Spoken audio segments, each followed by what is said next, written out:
Good morning, I'm Aziff Azuddin. It's the 16th of July and you're watching Morning Headlines. Now, the Stars runs a story on the Sabah safety issue. They finally identified the person who is behind the kidnapping and also the murder of our marine police. Here you have the picture of the man who is rising up very quickly up the Abu Sayyaf terrorist group. The inside pages of the Star writes a very comprehensive analysis and report on what's happening in Sabah, so do pick it up if you want to know a bit more. But what's interesting is that they also allude to another group which is highly involved in what's happening here. And this is something run by the Sun on the front page. It's Nur Miswari, the leader and the person behind the Moro National Liberal Front, who is apparently behind not only our Sabah kidnappings, but also what happened last year in the Sulu invasion of Lahad Datu. So Nur Miswari is not a typical terrorist. He was an academic, he's a reformist leader and has a very rich political background. It's worth reading up on him. The Malay papers, however, take on an issue more close to the Malay heart. Sultan Murka, also something the Utusan runs. And of course, Sina talks about it as well. Khalid jangan biadab. Now, the Sultan of Selangor finally had it with Khalid Samad's statement saying that MAIS power should be relinquished. Now, MAIS and JAIS, as we know, it has been behind a few controversies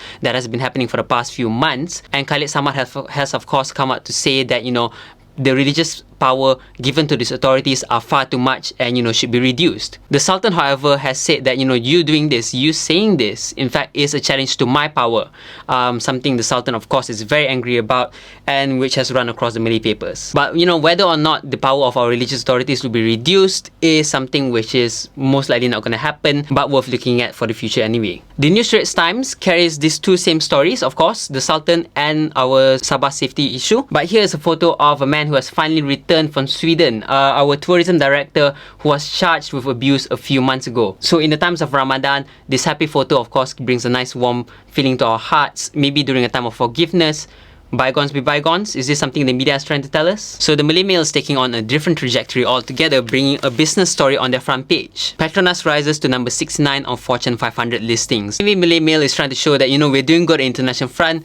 We should be happy. A Malaysian company has gone up Fortune 500. We have a picture here of Tan Sri Shamsul Azhar, the CEO of Petronas, who has made quite controversy last month by saying that he'll be running Petronas based on merit and not just giving out to Malay companies just because, it's a culture. So what's the way forward for Petronas? Well, I guess that's something which we can look forward to in the next few months, maybe by the end of the year, and see, how the revenue is coming out like. Because in the report, it says it's been going up very good. And my word of the day is Murka, which in the royal language means angry, or if you like, piss off. Don't be angry, it's Ramadan. Be a bit more calm. Let's all have our heads put together, especially with Sabah's safety issue, especially for politicians saying a lot of nonsense lately. So, be happy. And that's all I have for you on Morning Headlines. I'm Aziff Azuddin for BFM 89.9.